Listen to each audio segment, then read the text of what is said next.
Every person with celiac disease has a different journey to their diagnosis. Some people experience long struggles and seeing many different specialists, and others reach the diagnosis quickly.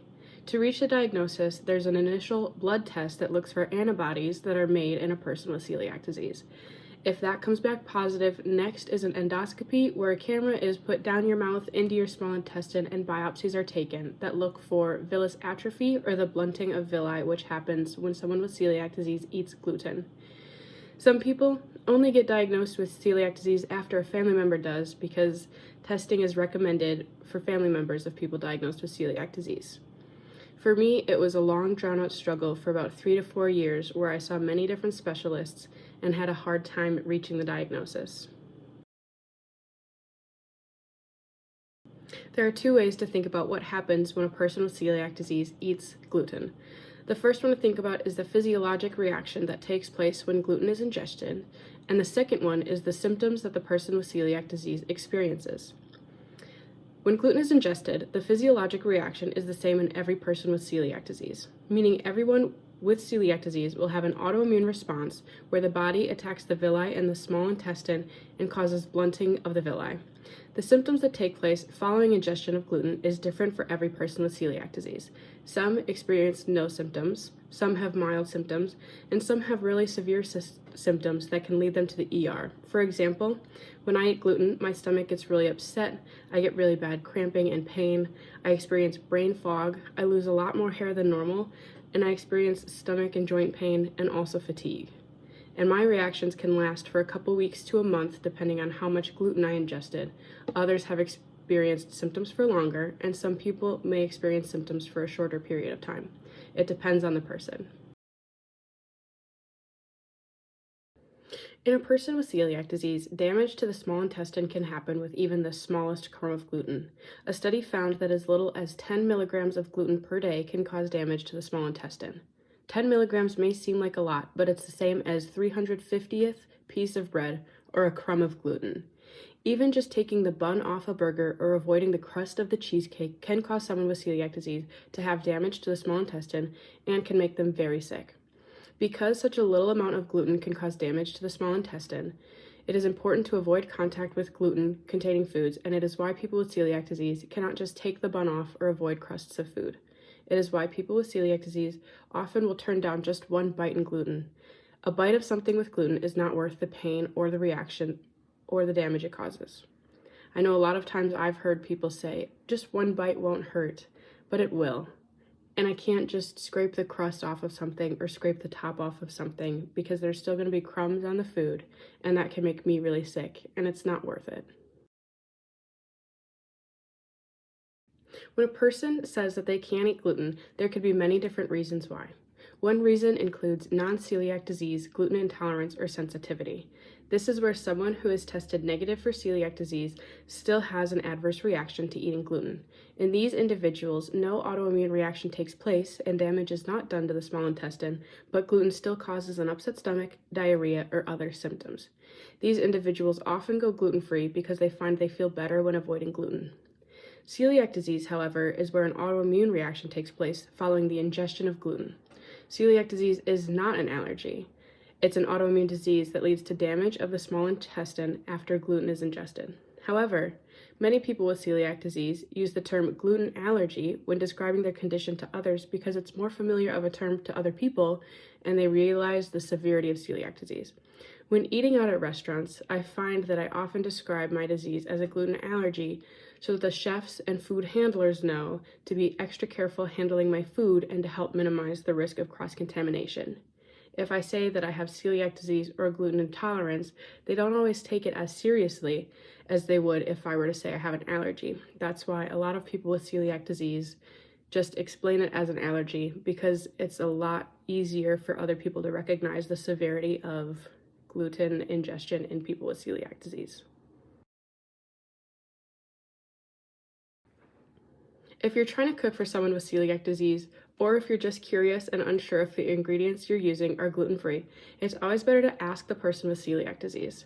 This is one of my favorite questions because I can get some of the funniest things from it. Sometimes ingredients can be gluten-free, but a person with celiac disease might still have a reaction to the food, so it's better to ask each person individually if they find a food gluten-free or not. I always appreciate when people double check with me if what they're making is safe for me to eat. I often get people who are saying, I'm making this and I'm using these ingredients. Is this gluten-free? And if I'm unsure about the ingredient or the product that's being used, I ask for the ingredient list and then I can tell them if I feel it's safe for me or not. It also helps to take the stress off the people cooking for me. They don't have to worry about if they've read the label correctly, if they're using the correct ingredients. They can just ask me and I can tell them whether or not I feel safe eating it, and that takes the stress off of them, and it also helps me ensure that it's safe for me. Here are some common ingredients, though, that are naturally gluten-free. Fresh, unseasoned meat, poultry, and seafood, fresh fruits and vegetables, dairy, eggs, beans, legumes, nuts, rice, and quinoa. People with celiac disease have different comfortabilities when it comes to eating at restaurants. Some avoid eating at restaurants completely. Others only eat at restaurants after talking to the waitstaff and the chef to make sure they understand how serious celiac disease is. And others eat at restaurants as long as they have gluten-free options and they just let the waitstaff know that it's an allergy. I've found restaurants that I trust and usually stick to those restaurants. My trusted restaurants include Red Robin, Applebee's, Chili's, Chipotle, and Jersey Mike's Sub Shop. When I want to try new restaurants, I use the app Find Me Gluten Free and find restaurants with gluten-free options. I always make sure that the waitress knows that it should be marked as an allergy precaution, and that gets back to the cook, staff, and they know how to handle my food extra carefully to avoid cross-contamination.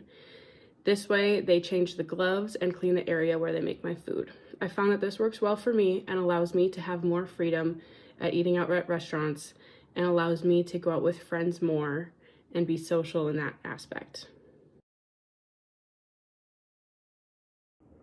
I've learned that having celiac disease and going to social events can be difficult. When I was first diagnosed, I tried to avoid social events because I felt anxiety with food and social events and whether or not I would be able to eat there. Since then, I've learned that social events are usually okay. I usually just eat before going to a social gathering, and if it's a longer event, I always make sure that I bring my own food in case I get hungry. This way, I don't have to stress the host about making sure there's food for me, and I also know that if I do get hungry, I have food that I can eat. I've learned that not every event is going to have gluten-free options, so it's always best for me to bring my own options. And if I know the host, I can ask them about what gluten-free options they have, and we can have a discussion on what I feel comfortable eating and what I don't. For holidays with my family, I'm lucky, and I'm not the only one with dietary restrictions, so most of the food there is gluten-free. I've found that it can be difficult, but having open and honest communication with the host or whoever's holding the social event can help make it easier to make sure there's food there for me. Or, worst case, I can bring my own food and just be ready in case I need it. This helps me be able to go to social events, have a social life, and still take care of my health and make sure that I can eat and continue to be healthy. I was diagnosed with celiac disease nearly 7 years ago, and I wish I could go back and tell that version of me that as hard as it was to go gluten-free, and as much as I miss some of the foods that I used to eat, now that I am gluten-free, I feel so much better and healthier. When I was first diagnosed, I absolutely dreaded going gluten-free because it felt like I was going to miss out on so many good foods and trying new things. I was going to miss the ease of being able to try new restaurants and travel places. But the truth is, before I went gluten-free, I missed out on a lot more because I always felt sick and I never felt able or good enough to go out and do things. Now that I'm gluten-free, I feel healthy and I feel so much better, and I feel like I can actually enjoy my life and try new things and go places and actually enjoy them. I also wish I could tell my old self that gluten-free food isn't bad, and there's always coming out with new foods that are getting better and better, and in a couple years more, we'll probably have way more food than we do even now. When I was first diagnosed 7 years ago, there was a good amount of gluten-free food available and different kinds of gluten-free food, but it felt like I was seriously limited compared to what I used to eat. And now I feel like they've come out with so many new foods that are gluten-free that I can have, and I know that in a couple years there will be even more out, and we'll continue to have more and more options as far as being gluten-free. It's also helpful that a lot more people have become knowledgeable about celiac disease, gluten intolerances, or wheat allergies, and offer a lot more gluten-free options, especially at restaurants. I know that this also broadens the horizons and makes it easier for me to be able to eat at restaurants way more than I used to. So knowing that with increasing availability of gluten-free foods and increasing options, it will make life so much easier. And I wish I could tell myself back when I was diagnosed 7 years ago that it does get easier to be gluten-free and it does become a lot better and you become way healthier and you feel so much better and you can enjoy your life a lot more.